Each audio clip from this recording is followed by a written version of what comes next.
Hello, ladies and gentlemen, and welcome back to another episode of the Drafted Pages podcast. Pretty pumped up today. Got my brother Matt and my dad Ed here with me. We're decked out in our hockey gear, as you can see, because it's the hockey draft day. We are finally here. Hockey season's right around the corner. We're all super big hockey fans. We talked about it a couple months ago at this point on our expectations right after the Cup. How we thought the offseason would unfold, our expectations for the upcoming year. Now we're here. Hockey season's upon us. So with all of that, let's get into, I guess, the first topic of conversation would be expectations for this coming year for all of your teams. After we've seen the offseason moves by the Flyers, by Detroit, by New Jersey, everything's kind of settled across the league by and large. There could be a few changes. We'll get into some of those. But Matt, start with you, Detroit. What are your expectations with the league and your team this year? Yeah, so I was at first skeptical after the draft. I thought that 9 was a high pick to go with Danielson. I thought that maybe there were some other better players out there. I was really looking for him to make a trade during the draft. They had 3 second-round picks in a row at one point. 3 consecutive picks in the second round. And when they didn't really make a big splash in the draft, I was a little surprised. But when they drafted Axel Sandin Pellikka at 17, I was kind of like, okay, if you flip those and Danielson goes at 17 and Sandin Pellikka goes at 9, you like, wow, we have a pretty good draft. I don't know why it went in reverse order for some reason, but it made me feel a little better about it. And then obviously the trade for DeBrincat was huge when they were finally able to materialize that because it just gives them a goal scorer to, like I said last time we were together, take some pressure off Lucas Raymond. Yep. It gives a guy who can skate with Dylan Larkin. So Larkin's not flying down the ice and waiting for everybody else to catch up. I think that they've made some solid improvements defensively. Yzerman's brought in some pieces in terms of Gostisbehere, a guy who can quarterback a power play. Bringing in James Reimer was big. It's going to take some pressure off Ville Husso, who's not going to have to play 60 games this year. And so my expectation for the Red Wings is really just that they're playing meaningful hockey in the last couple weeks of the season. I don't know that they're going to push for a playoff spot. They're still in the strongest division in hockey. But I would like to see them playing meaningful hockey, into the end of March. I think that would be a real step in the right direction if they were still in wild card contention and playing meaningful games down the stretch. Yeah, I think that's a great outlook for Detroit. I think Yzerman's made a bunch of really strong moves again in this offseason to help improve that team. I mean, he said it. Everybody says it. All faithful Red Wings fans know. Rebuild, it's a slow process, and he's doing it right, and he inherited a heaping mess of garbage and had to, clear it out, take its time, let some of the young guys develop properly. And I think, the window is now starting to peak open for Detroit with some of the juggernauts in that division kind of, their windows are kind of closing with Boston, with Tampa, Toronto. I mean, they great regular season, but can never put it together in the playoffs. So definitely an exciting time for Detroit. Dad, for you, for Philly, it's going to be an interesting year nonetheless. But everything that's kind of happened this offseason, what do you like? What do you don't like? What are your expectations? So let's work backwards here. The Flyers are going to be one of the 3 worst teams in the league. Okay, we get that. There's nobody on the Flyers that you can say you're excited about. Let's go to the arena and watch them play, okay? They just don't have that person. However, I do like the whole change in management. I like all the pieces that the Flyers have brought in. We were screaming, why wasn't Danny Briere GM a year ago? Okay. But he's there now. And I think we were sitting there watching the draft, and we watched Mitch Kuff keep falling. We don't know why Arizona took a different Russian player besides Mitch Kuff. That's still a head scratcher. But as he just kept falling, I kept screaming, Briere better take him. Briere better take him. Briere better take him, because we don't need him now. We don't need him. Who cares if he's going to be over there for 3? Who cares? Okay.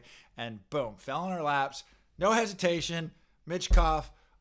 Boom. Okay. He's a guy you can get excited about. Okay.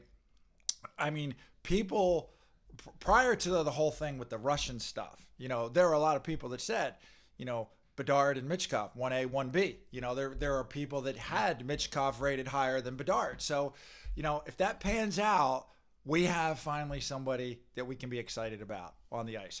They got that kid, the Russian goalie, that is now, maybe going to come over soon. So pieces are starting to fall into place for the Flyers. Briere unloaded Provorov and got a boatload. I still don't know, what people were thinking when he landed that haul. So I love all the moves. Love all the moves he's doing. I don't think, like I said, we're going to be a bottom 3 team. There may be some exciting moments. A lot of it depends, like most hockey. Can Carter Hart be the Carter Hart they thought he might be? Okay. If he can bounce back, if they can get some solid goaltending, they can be one of those teams that you hate to play, because you're thinking you're going to get an easy win and you really have to put out an effort to beat them. If they can just, we talk about it. If you can just give me some effort, not go through the motions, give me some effort, make the other team work, I'll be happy with their season. Yeah, I think part of a rebuild, especially as fans of teams that are rebuilding, Philly and Detroit, it doesn't get talked about enough, but part of a rebuild is trial and error. And I think Philly and Detroit both did a good job this offseason of doing something to mix it up and make changes. And if it doesn't work, then you reevaluate at the end of the season and you make more tweaks. But the most important thing when you're rebuilding is not just running it back and hoping that it just improves naturally on its own. So, yeah. I think so now I have a question for you. Yeah. With your team, is it Stanley Cup or bust? I don't think it's Stanley Cup or bust, but, I mean, they're definitely a favorite to win it all. My expectations, I think they had a great offseason. The biggest thing was just re-signing Bratt and Meyer and getting those extensions done and out of the way, and they did that, and they got them to actually really impressive deals. I think Fitzgerald has done a fantastic job with that core.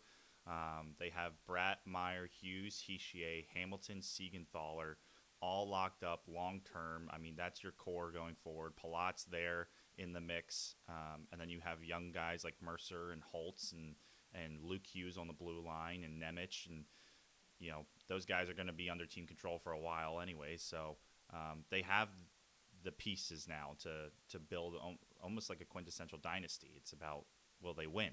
And I think they got tons of exposure last year in the playoffs. Coming back against the Rangers was huge, and then battling against Carolina. Look, they didn't really show up much, but Carolina was a juggernaut and kind of fell short in their conference finals. But I think it's between them and Carolina again. I think New Jersey is going to have to show they can take a step forward in that regard. Can they get solidified goaltending where they have somebody they can go to in the playoffs is the biggest question mark I think they have. They kind of went back and forth between Vanacek and Schmid and just kind of rode the hot hand. And, sometimes that's the way it goes, like what Vegas did, and guy in, guy out who can, string together a couple good games for us to win the cup, So I think that's kind of the expectation for them.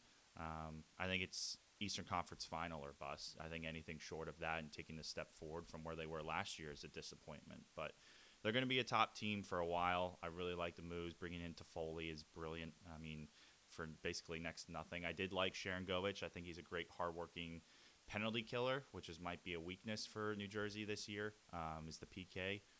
But they've got a ton of offensive talent. They're just it's going to be tough to slow them down on any single night. So, yeah, I'm excited. Obviously, it's nice to be a Devils fan for once going into the season than it has been the past decade. So, excited for that. So, I guess the next big thing is we look ahead at the season upcoming and all of the moves that have happened, fantasy hockey going down. I guess my biggest question still is, where would Patrick Kane sign if he signs? Do you guys think he signs with anybody? And, if you're Patrick Kane, where would you sign? Where would you want to go and play for maybe one more year? Well, I think it depends on him. Okay. I think, does he, he knows he's nearing the end of his career. Does he want a little extra in the bank account, or does he want one more run at a cup? There are a lot of teams that he could benefit playing for. Be that missing piece, that sniper that they need when you need a goal. So if he wants to go to a cup contender and he's willing to take, that discount, I think there's a lot of teams that would have interest in him. If he's looking for one last kind of big payday, I think he's going to have to settle for a team that's got the cap space, which means he's not going to be on a contender, and he's just going to ride into the sunset and get what he can out of his career. But I think it's up to him where he wants to go at this point. Okay, you're Patrick Kane. Question, where do you sign? Oh, I want to go for a cup. I would take your pick. If he's willing to take the right discount. I mean, Jersey, Carolina, Tampa, Toronto. I mean, there's a lot of teams that could sign him for the right discount. Most of those teams are pressed up against the cap and don't have a lot of room. But if you're going to go for a cup, you're going to go to one of the hot teams, one of the contending teams. And like I said, you're not going to be that top line guy. You might even be, depending on the team he goes to, you might even be the third line guy. But that's to his credit and to the team's credit. If Patrick Kane's out there on the third line, what do you do defensively? You can't ignore the guy just because he's on the third line. He's still a sniper. So you're a contender. You got your top two lines. Oh, let's sign Kane to our third line. Now we're talking, because we're going to roll out three lines through the playoffs that the defense has to worry about. Yeah, I think the only way he doesn't sign is if something goes sideways in this rehab process and it ends up taking through the end of the year, or he just decides, I've done everything I'm going to do, and he personally reevaluates and decides to just hang it up. I mean, he's an all-time great player. He's a first ballot Hall of Famer before. He's arguably the best American player of all time at this point. If he wants to play, someone will sign Patrick Kane. I agree. I think, and I would want to win another cup. He's not really in the running at this point for any sort of real career milestones that are going to pass him, right? We're not looking at an Ovechkin he might break Gretzky's record. We're not looking at a guy who might break any sort of all-time records at this point. So I think that another cup is probably what I would shoot for if I were him. And again, it's going to depend on what teams are still in it, right? Like you said, he's going to contribute to any team he's on. Like I said, even if he's on the third line, he's still going to play on a first power play unit because his shot is just absolutely wicked. Yeah. An interesting possibility to me, if they're still contending when he's ready to come back, is Pittsburgh. I think Pittsburgh is pushing all in for a cup. We saw with the Carlson trade. Yeah. Crosby appears to be an ageless wonder at this point. If he has a point per game season this year, he's going to tie Gretzky's all-time mark of, I think it's 19 point per game seasons, which is just, it's ridiculous. It's filthy. Yeah. It's absolutely unbelievable to be that good for that long. And I think that possibly the opportunity to play with Crosby on a contending team would be an alluring thing for a guy like Patrick Kane. So Pittsburgh is an interesting spot for me if he wants to win a cup. My other front runner would be Toronto, as much as I hate to say it. I just think that Toronto, we talked about last time we did the podcast, the core four have been an abject failure so far in terms of what they've helped that team achieve. There's no doubt of their personal talent, but they really haven't done much for Toronto. And Toronto might just be like, look, we're not going to be able to keep them together. Yeah. Salary cap's just not going to allow it, even with it going up. Bring Patrick Kane in and make one final all-in push at a cup, knowing that if you don't do it now, it might not happen for another, 8-10 years. Yeah. How about Edmonton in that same light? take some pressure off of McDavid and Draisaitl. You bring Patrick Kane in, and like you said, he's going to play on the power play. You know, I mean, not that they need more help. Right. Their power play's already sick. Right. Okay, bringing Patrick Kane in, and then you can really start shuffling your lines at Edmonton if you can get Patrick Kane to sign there, because that would be really a great push for them. And I think the fans in Edmonton would go bonkers if they could sign Patrick Kane. Yeah, it's another possible spot for him, I think. Yeah, he's an intriguing player. Definitely still has the skill, and I think on a second, third line position would really do him benefits, because he's an older guy coming off the injury. He's probably not going to have the legs that he used to as in his prime, obviously. But yeah, like you said, power play, take some pressure off. Give you some depth scoring and somebody the D can't ignore, right? Because he's still got great playmaking ability. So definitely an intriguing guy. You touched on Toronto.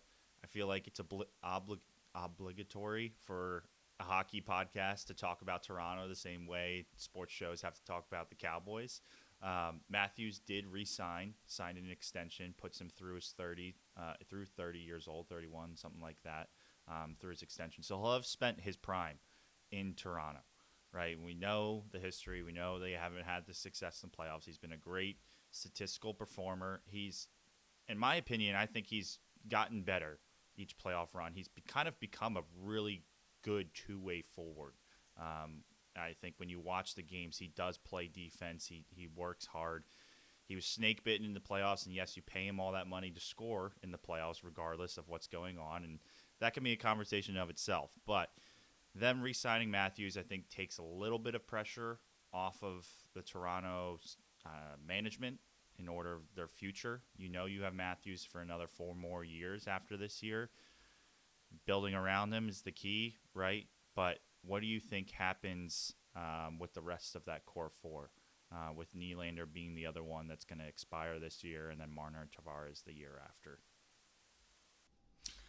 I think I don't see a way that they re-sign Nylander, having re-signed Matthews, unless he's willing to take a huge discount. So I think, unfortunately, the re-signing of Matthews, which I think was the right call for Toronto, somebody was going to be the odd man out, and right now I think it's Nylander. Unless he's willing to take a discount, or unless John Tavares is willing to waive his non-trade clause. Right? If Tavares waives that and they can move him maybe at the deadline this year or in the off-season, maybe that opens up a door to re-sign Nylander, but I just don't think the money is going to be there. So I think Nylander's the odd man out and goes. As far as what they do as a team, I think it honestly depends more on the goaltending. If Joseph Woll is as good as he's supposed to be and takes over the number 1 spot, maybe that puts him in contention. If he's not, and Ilya Samsonov is the guy, probably looking at another first or second round exit. And it's just not enough change, right? You're running back the same thing and essentially banking on other teams in the East getting worse, which, okay, in their division, Boston probably has. Tampa, may have taken a step back, maybe getting a little older, but they barely squeaked by them last year. But we know in the Metropolitan Division, Carolina's gotten better, New Jersey's gotten better. If you run into an upstart Buffalo or Ottawa in the playoffs, they've gotten better. I just don't know that as a team they've done enough to get over the hump. Yeah, I agree with most of what Matt said as far as Nylander and Tavares. I think that's the key right there. I think they want to keep Nylander. I just don't think they can. Unless he's really willing to take a discount, or they can move somebody else. There's just not enough money there. Even with the cap going up, he's just going to demand too much money, unless he takes a discount. And I think a lot of that depends on does Tavares waive his no trade, and do they move him at the deadline? Okay, because if he's gone, then Nylander knows, what's gonna, he knows there's money there for him to stay. Okay, it doesn't mean he's gonna stay, but at least he knows. If they don't move Tavares, or they don't even try, he's got to see the handwriting on the wall. And do they make one, as you've said, is this their really last push for a cup with this core unit? I think they almost have to, because the handwriting is on the wall there for them, and I just unless they get some real phenomenal goaltending. I mean, we know they can score, okay, and despite their playoff woes, they can score. So if they can put it together, they can make a push. I just don't have a lot of faith in them doing it. And I don't know whether it's management. I don't know whether it's team leadership. I don't know what the cause is. But they get to the playoffs and they're not the same team they are in the regular season. They look completely lost in the playoffs. We've talked a lot about it. That you can call it snake bit, bad luck, whatever. It's just not the same team. And they squeaked by Tampa last year. All those overtime games that could have gone either way, and Tampa wins those games, and we're still talking about Toronto and another early exit from the playoffs. Okay, so I don't think they've done enough to guarantee they're going to take that next step, and all the other teams that have gotten better in the East. I think they can win their division. Their division is definitely winnable, which puts them in a better spot heading into the playoffs. But they're going to have to play somebody from the other division sooner or later. Whether it's the conference finals or sooner, depending on how all the seeding shakes out. And all of those teams have gotten better. And I just don't know how they can compete against those teams unless, like last year Vegas, the goaltender comes out of the blue and just dominates the playoffs for them. Yeah. And it's a shame because, Nylander has been one of their best playoff performers, right? And we've talked about that with Toronto. It's just like who shows up in the playoffs and who actually produces, and Nylander's been the guy out of the four of them. Do you have anything to add to that? Yeah, just he has been their best playoff performer. Austin Matthews went 5 games, without a goal. Got to put the biscuit in the basket, if you're Matthews. But it's like I agree with you. I don't think it's that they don't want to keep him. It's I just the dollars and cents don't work. Right. Yeah. And I think you can say what you want. Okay. The best players find a way to get it done. Yes. You look at. I mean, it's a team effort. Okay. But in Tampa's run, there's Stamkos, there's Kucherov, there's Braden Point. There's 3 leaders are Hedman. They're all leading. All their leaders are leading the way in the playoffs by everything they do. Stamkos is blocking shots. He's scoring. Okay, these guys are not at the bottom of the heap. You can go all the way back through the playoffs, and every team that wins the Stanley Cup, Pittsburgh. There's Crosby and Malkin and Letang right at the top. Okay, you can just keep. Chicago, you got Patrick Kane and Taves. They're the leaders. They're the guys doing it. Right. Okay, Toronto's leaders haven't. And like I said, I don't know whether it's management. I don't know whether it's inherent character. I don't know, but their leaders disappear come playoff time. Mm-hmm. They do. They crumble under the pressure, and it'll be interesting to see if that ever gets fixed. But kind of segueing here to the other conference out in the West, Connor Bedard. Expectations for him this coming year. What do you think his ceiling is? What do you think his floor is? I personally think he's going to be in that 70-point range. I think he's legitimate. I think he's every bit as good as McDavid was coming into the NHL. Yes, he doesn't have a lot of help. Yes, he's going to be facing the best defensive lines every single night, and it's going to be challenging, but he's all they have. He's going to get fed, and I look back to what McDavid did his rookie year, and he got hurt but still put up pretty impressive numbers. I think Bedard's going to be right in that 70-point range. I think it's a bust if he gets around 50. I think in the 50 range it would be a down year. Expectation-wise, 70 would be kind of the high-end ceiling type of thing. So I would say that normally I would agree with that, but in this case, because there really is no talent around him. There's next to no talent in Chicago except for him. That if he can put 50 points on the board single-handedly, I think that's a success. I think anything less than 50 from him is what the heck's going on here. His ceiling, however, is I don't know where it is. He could easily hit 70. He's got the talent to put up 80. I think anything over 80 is a stretch, even for him. Again, just because of the talent.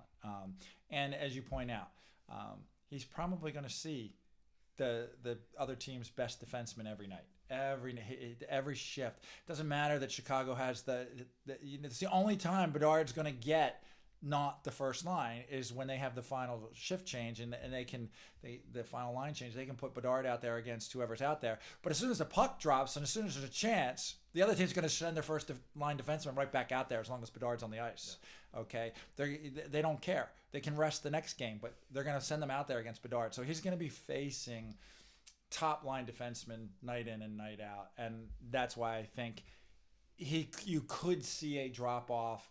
Because if you're the other team, who are you worried about besides Bedard? Nobody. You don't care. So, like I said, as soon as you can get your first, even if your first line was just out there, guys, back out there. Bedard's out there. You're sending them back unless they're just dog tired and can't do it. They're going back out. So yeah, I think that 50 to 70 is a reasonable expectation for him. Yep. I think there's some factors that come in there. One is he's probably playing with Taylor Hall on his left wing. So I think how Taylor Hall plays is going to be a huge factor. If Taylor Hall plays like he's played in his MVP season, like he did down the stretch last year with Boston, it becomes, I think, a little easier for Bedard to get up to 75, 80, 85 points. Because if you got a 30-goal scorer on your wing, somebody's got to be feeding him the puck, right? So there's more assists. If Taylor Hall disappears, it's going to make it that much harder for Bedard. He's going to have to do things on his own. In addition to the fact that he's going to be facing the top defensive players, he's also playing center. He's not playing wing. So he's going to have more defensive responsibility. He's going to be expected to defend against guys like Connor McDavid. Nathan McKinnon is in his division. He's going to have to defend Rope Hintz when they play Dallas. Mark Scheifele. These are going to be his defensive responsibilities. So I think he's going to, and those guys they're experienced players. They're going to wear him down. Right. And they're bigger and stronger, right? Especially you look at a guy like Scheifele. I mean, if you get a 4-game stretch where you play Dallas twice and Winnipeg twice, Scheifele and Hintz are going to just bruise that guy up. Yeah, and I think McDavid and McKinnon are going to be like, okay, kid, we're going to show you how you play center. Because they know his defensive liabilities, and he's a kid. Right. And they're going to just skate rings around him, and he's going to be standing out there going, what the heck just happened? And I think the other thing that we take into consideration, I think, again, if he scores 50 points, I don't think we can look at it as a bust. Exactly. I don't think it's fair to put the expectation on him to score 70 points, 80 points, certainly not above 80 points. He's on a bad team, and even though these guys make it look easy, scoring in the NHL is hard. Scoring 40 goals in the NHL is not an easy thing. You know, I mean, look at a guy like Jack Hughes, who phenomenal talent. Yes, he had injuries, but it took him his 4th year to really break out. He still came up 1 point short of 100, right? 99 points is a great season, but it just accents for me how hard it is to score. Yeah, you got guys like McDavid, Draisaitl, McKinnon, Hughes, these guys make it look easy, but it's hard to score in the NHL. So I don't think you can fault, again, an 18-year-old kid, you know, coming in with his first real experience in the best league. Right. If the guy only puts up 25 goals, I don't think that's a failure. I think that's a testament to the skill of the rest of the league. You know, even, you know, we talk about teams that are bad, you know, the Flyers is a bottom 3 team. Chicago is a bottom 3 team. Well, all right, that still puts you among the best, 500 players on the planet? Right? Yeah. So I like to use the football analogy that I heard years ago, that, you know, you come from an Alabama program, a Georgia program, where, you know, you've got, you know, maybe, if you're lucky, 7 or 8 guys that are definitely going to play in the NFL. Then you go to the NFL and you're playing against 11 every game that are NFL talent, Right. and it's not the same game. It's a different speed. It's a different. It's completely different, and it takes some of these guys who were superstars in college time to. And I think to your point, Matt, that's what Connor Bedard's going to face. Even the bad teams have good players. They have NHL caliber. This ain't junior leagues anymore. Right. You know, even Connor. Even their quote unquote bad players are still NHL caliber players. And you're going to be facing some really, really good goaltenders that you know in the junior leagues you see a couple that have NHL talent, but every night he's going to be facing NHL goaltending. Yeah, you look at his division, he's going to play Ottinger. He's going to play Connor Hellebuck. For now. Right. But he's going to be facing really good goal. It's not like these guys don't just go out there and score. Right. It's hard. Right. To your point, McDavid and McKinnon make it look easy, but it's not. It's anything but. Yeah. Cool. Well, I think those are all great opinions and points there with Connor Bedard, and it'll be interesting to see his statistical year and what he goes for in the draft upcoming in a couple hours. So that kind of leads me to the next topic I wanted to get into, and kind of way too early predictions for some awards here in the NHL right before we get into the draft. So we'll start easy. Let's go with the Hart. The guy who leads the league in points should be pretty runner-up. We all in agreement it's McDavid, barring something terrible happening. Yeah. Barring an injury or another player having a season like he did this year. Right. The Hart and the Art Ross are McDavid's to lose. Yes. To pick anyone else would just be silly. Yep. I think in my mind, if someone else wins it, great, good for them. But those two awards are his to lose. Yes. Agreed. Quick follow-up question on that, since we're all in agreement. Do you guys think that it would be possible for McDavid to average 2 points a game in the regular season? Because he always starts out on that very impressive stretch to start the season where he's averaging 2.8 points a game, 3 points a game for like the first 2 months. And everybody's talking about him getting 200 points in the regular season, right? And then he kind of slows down, and whether that's him resting himself for the playoffs, if that's him trying to focus a little bit more on the defense, if other teams kind of like waking up and being like, oh my gosh, like we're playing McDavid, he is that good again. Do you guys think in his career he gets 2 points a game? I think it's possible. I don't think it's probable. There's too many factors working against him to do it. The game's a different game than when Gretzky played, for sure. Okay. There's too many teams that have too many talented players that you have to go up against every night. And you can't... We've seen it happen with Edmonton, okay?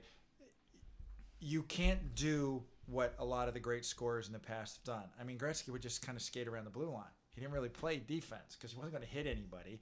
And if you hit Gretzky, forget it. Edmonton was sending the goon squad out there. And right, you were going to have to face Marty McSorley. You were going to get a message to not do that ever again, okay? So we don't have that physicality in the league anymore. And if you skate around the blue line, like we said about Bedard, you have defensive responsibilities. If you just skate around the blue line and kind of wait for the puck to come your way, you're giving the other team too many opportunities, and you end up losing those games 7-6, 6-5, etc. So I just don't. I think he's certainly got the talent to do it. I just don't think he does it. Yeah, I think I'm going to come back. I know I just said it in the last question. Scoring in the NHL is hard.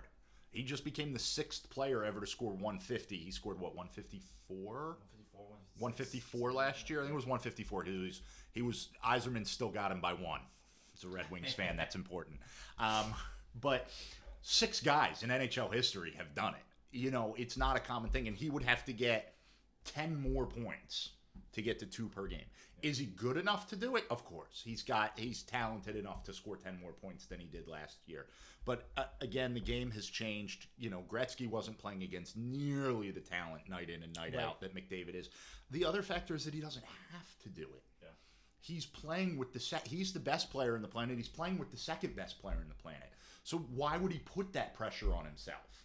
Yeah. When Draisaitl can take some of that pressure off. When even though I don't think he's going to score 100 points again. Nugent Hopkins can take some of that pressure off. If they sign Patrick Kane, he can take some of that pressure. You know, he doesn't have to score 2 points a game. So why exhaust yourself? Why risk injury, putting yourself in, you know, situations where you're potentially going to take a big hit, where you're exhausted and you're going to tweak something when you don't have to. So can he do it? Yes. Will he? I don't think so. No. Okay. Good points. Good points. What's your feeling on it? On him getting 2 points per game, I would love to see him do it. I think it's a tall task to ask. I think if he doesn't do it within the next 2, maybe 3 years, it's not going to happen. I think it'd be kind of like his last hurrah in Edmonton, maybe that contract year. Yeah, he'll probably get extended before that. I can't imagine him not, unless he just basically doesn't want to play in Edmonton. You know, they're going to offer him the world to stay there, especially if, you know, they don't win, right? That's a whole nother conversation. But, yeah, I think in the next 2 or 3 years, if he doesn't get it, we won't see it, and I don't think we'll ever see it, because I don't think they'll be as good as Connor Bedard looks to be. I don't think he'll be as good as McDavid, kind of like a Draisaitl-esque, like equally as good. If he grew up in any other generation, he would be the best player. But well, and I also think as he's aged, his focus has changed, right? He's won the Hart multiple times. He's won the Art Ross multiple times. And I think if you were to offer Connor McDavid, you know, you can have a 200-point season and a second-round exit, or you can have a 50-point season and a Stanley Cup. Yeah. I think hands down he's going to take the Stanley Cup at this point. So I think his focus has changed as well. I think if I'm Connor McDavid, I think I'm taking a good, hard, long look at what Steve Yzerman did in his career. Because Steve Yzerman came in as the guy on Detroit, was a scorer, and then they talked to him and bought into, we need you to be a two-way player. You've got to sacrifice some of your offense like Crosby did. To be a defensive player if we're going to win the cup. Yeah. We're not winning with you scoring 100-plus points a season. That's great. They're great numbers, but we're not winning. We need you to come back and play defense. And when Yzerman made the commitment to be a two-way player, the rest of the team bought into it, and Detroit went on their run. Well, and same thing. Yzerman never won the Hart. He never won the Art Ross. He did win a Selke. Okay, and he won 3 Stanley Cups. So Yzerman's,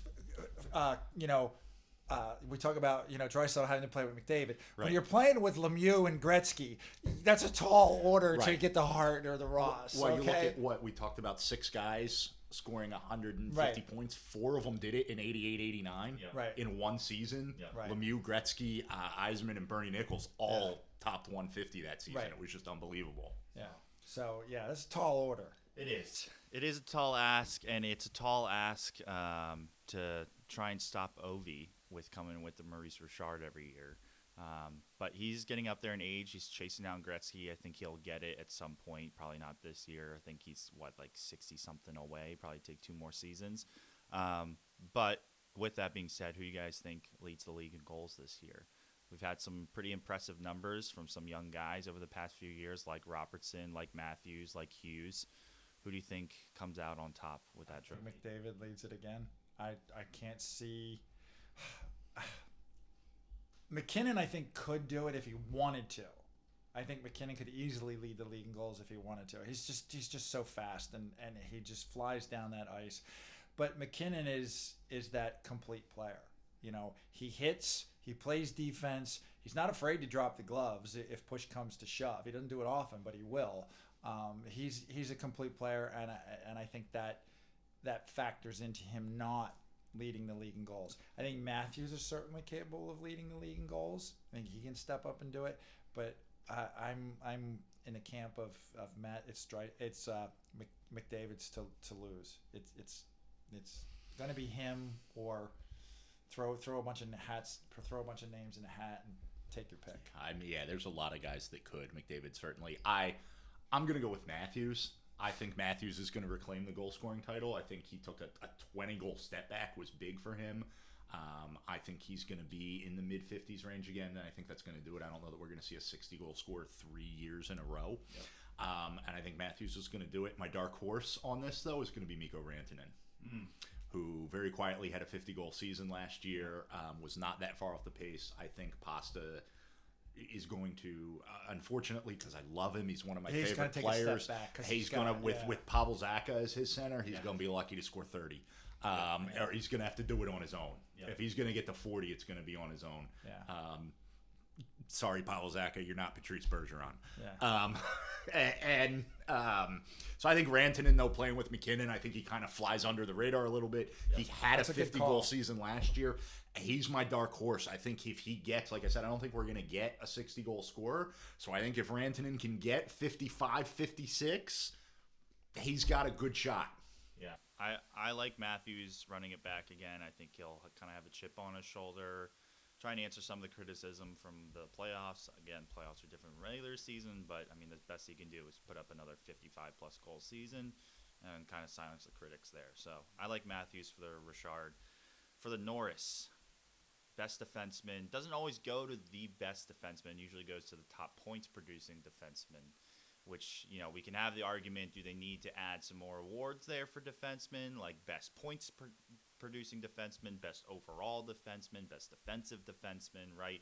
Kind of how we have the Selke for the forwards, right? Best two-way forward.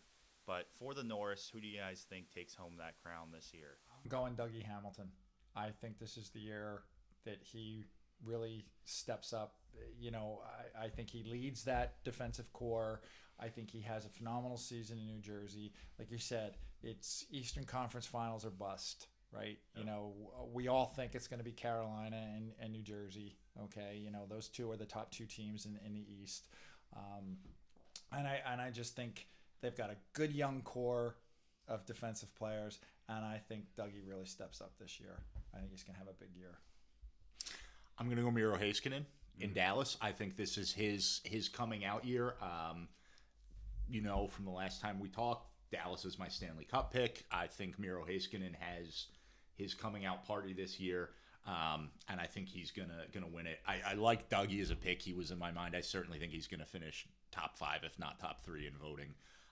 But I'm gonna go Heiskanen, and I'm also gonna say yes, we need an award for best defensive defenseman because Jacob Slavin needs some recognition. Yeah, there's a lot of defensive defensemen out there who work their tail off and are key, just as important as the points producing defenseman. Who's your pick for? So I wouldn't pick Dougie just because there's so many guys now on New Jersey. I think there's only one puck, and I don't think I think he'll take a step back points wise just because Luke Hughes has now entered the frame. He's going to eat into some of that power play time.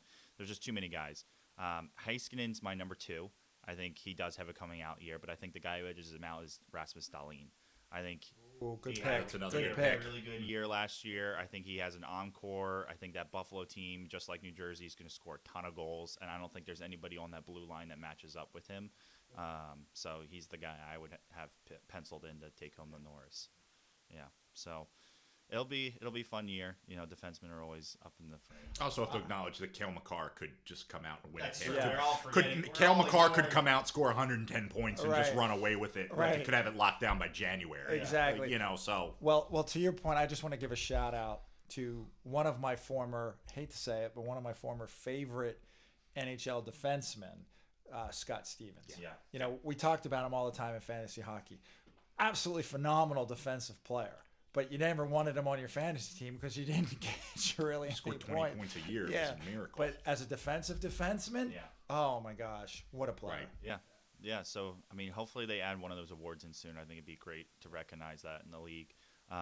We talked about the exits of Bergeron, talking about defensive guys. Opens up the door now for the Selke. Everyone used to call it the Bergeron Award. Now he's no longer in the league. Who do you guys' thoughts steps into that role as the best two-way forward in the league? Nico Hischier. I like that pick. I know you would as a Devils fan. Nico Hischier. And it's kind of like what you said. They have so much offensive talent in New Jersey. Hischier doesn't need to score 40 goals. Yeah. If Hischier puts up a 50-point season, that's going to be more than enough, and it frees him up to be a defensive center. So I think Hischier's my favorite.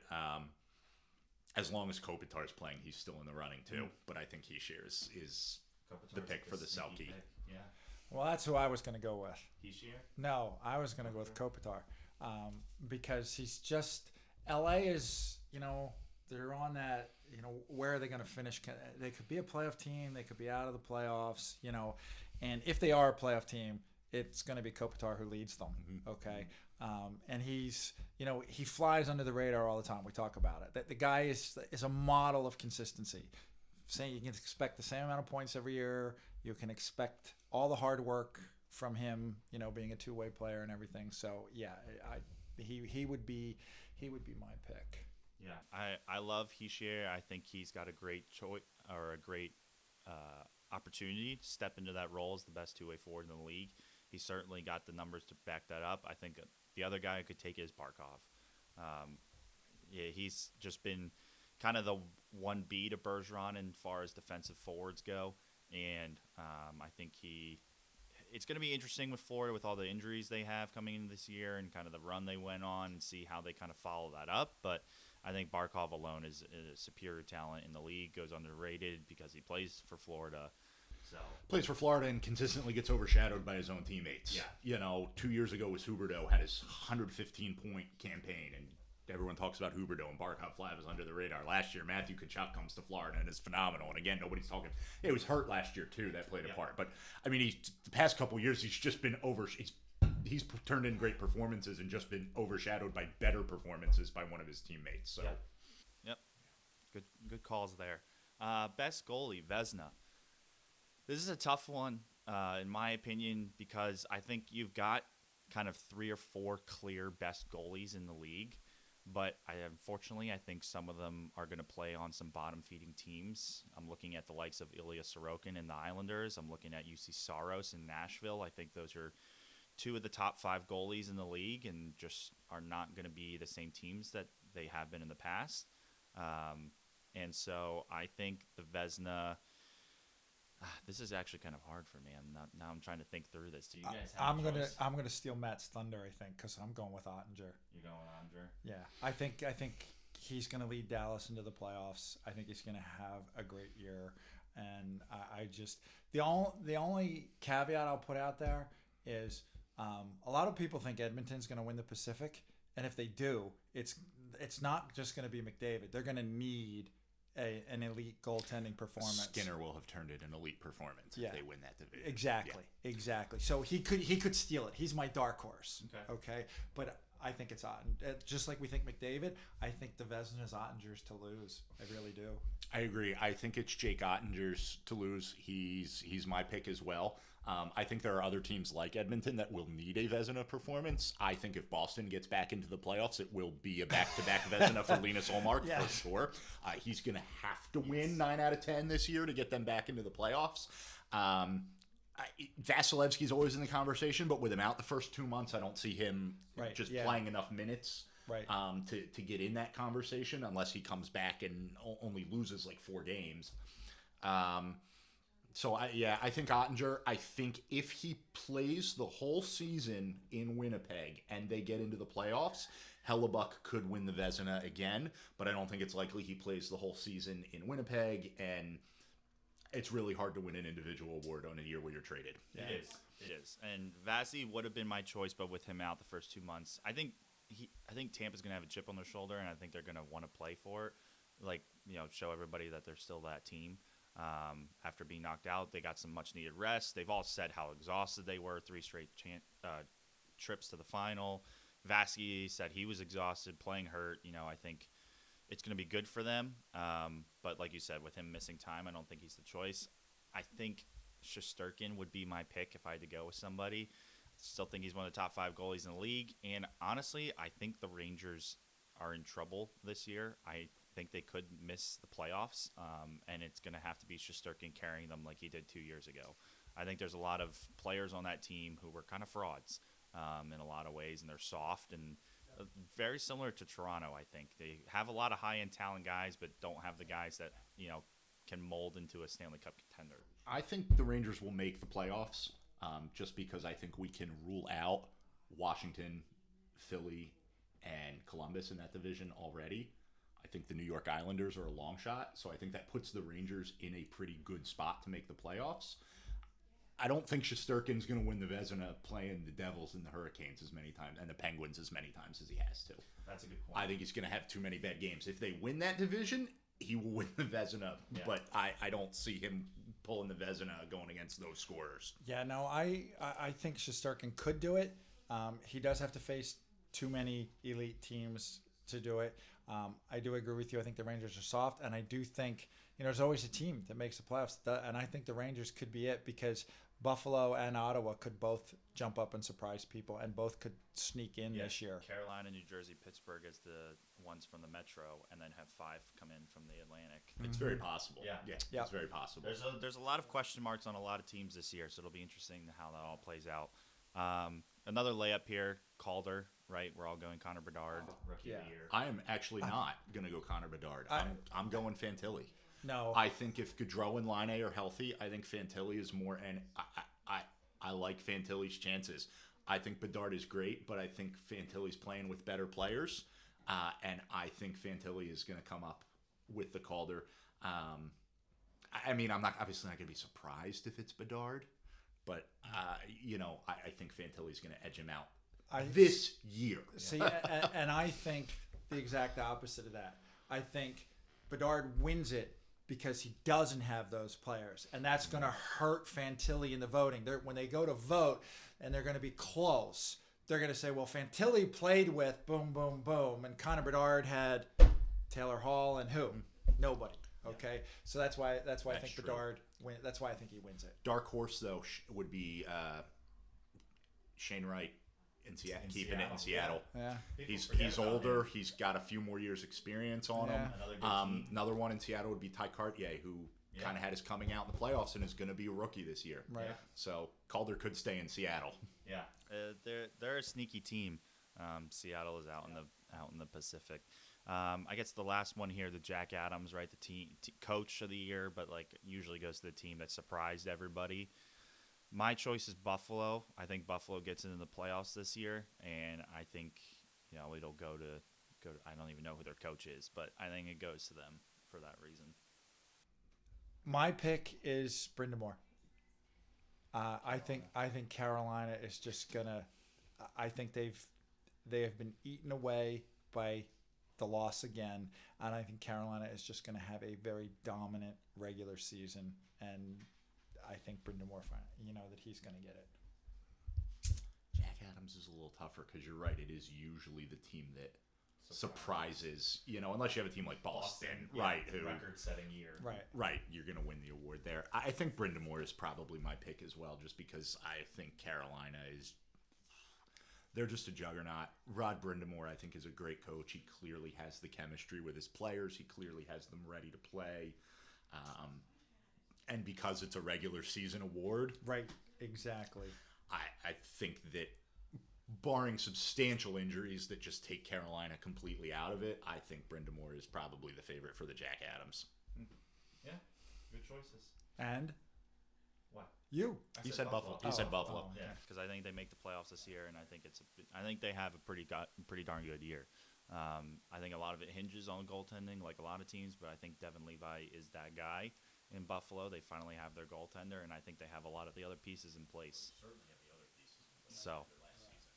So, it'll be interesting to see how it all plays out, as always. So as we begin to wrap things up here, anything else you guys wanted to touch on based on the off season? Anything I missed? Anything fantasy wise? Expectations? I know, Matt, you're going to throw out everybody whose name is Connor. Yes, that's my fantasy strategy this year. Throw out guys named Connor. Especially if you're in an auction draft, make people pay through the nose for them. I think my other shout out is I think either Houston or Atlanta is getting ready to get an NHL team, formerly in Arizona. I think their draft screamed, we want out. Tempe voted down yet another arena plan, and I think Arizona's front office has had enough, and they're not going to be loyal to a city that's not loyal to them, and I think they want out of Phoenix. Like you said, if you were going to take a flyer on a Russian player, the fact that it wasn't Mishkov screams, we don't want to be in Phoenix anymore. Right. And I think the NHL is going to give them what they want. So look for another team in Houston or Atlanta in the next couple of years. They're done in the desert. I agree. I think they'll expand. They're going to expand. I can't see Atlanta. They've tried that twice and it hasn't worked out twice. So I don't know that they go back to Atlanta. I think that's a dark shot. Houston, It's a huge city. it is a huge city. Central location, easy to travel to. So that could be. I don't know. I think I'd love them in St. Louis. my only other thought to the hockey season this year is, and we've all talked about this. I think if Edmonton does not make the conference finals, and it's because of goaltending, McDavid's not, and he's gonna demand either get a goaltender here or I'm out. He wants to win a cup. And if he feels the writing's on the wall at Edmonton and they're not doing enough to make it happen, I just think he's out. Well, I think there are some guys that are going to become available to this season. If the Jets are not contending, they're going to trade Hellebuck. Oh, yeah. If they're contending, they'll re-sign him. If not, I think they're going to trade Hellebuck. John Gibson in Anaheim, if they're not taking a step forward, I don't think anybody expects them to contend for a playoff spot, but if they don't take a step forward, this could be the year that John Gibson finally gets traded, especially because Lucas Dostal is coming up now. Yeah. So they actually have, before it was if we trade Gibson, Stallars, But with Dostal in there, and Edmonton could go after one of those guys this season. Well, you and I said this earlier this year. If I'm Edmonton and Hellebuck's available, just tell us what you want, and just tell us, okay? Here, okay? Because you have to ensure that he's re-signing there. Exactly. You can't give up an arm. No. Yes. Sign him for Right. No, but I see it being like a Matthew Tkachuk situation last year. Look, I am not re-signing here. Right. But Calgary's the one who actually signed him. Right, Yeah. He signed his deal with Calgary. Yep. Right. Then Calgary traded him to Florida to make all the cap pieces work out. Right. So you could see a situation like that with Hellebuck, where I'm going to sign here, you're going to trade me to Edmonton, and you're going to retain 15% of my salary to make the dollars and cents work. Right. That frees up Edmonton to maybe sign Patrick Kane, like you talked about, and now. With Kane on McDavid's right wing, or even playing down the lineup with Hellebuck in goal, now we're really going to make a run at a Stanley Cup. Yep. So we'll see how it all shapes up. Best of luck to both of you in the draft in a few hours. I know we're all pulling for Blake to be a bottom-feeding team. So, him and Connor both. Yeah. Anyone but Blake. It's moose hunting season this year. After Malloy took the crown. Have you won? I have not. I've been second the last 2 years. Okay. I've won the second half the last 2 years. Okay. So Matt and I are both eyeing our first crown. I know you want to get back into the contention spot again. So, yeah, it's all guns a-blazing. Draft has a big impact on everything. So we'll see how it all shapes up. Yeah, well, we finished 2-3-4 last year. So pretty good. Yeah, pretty good showing. Yeah, hopefully we can finish 1-2-3 this year. That'd be good. So. All right. Well, that'll kind of wrap things up for this week's episode. Appreciate you guys listening as always. We'll see you guys next week.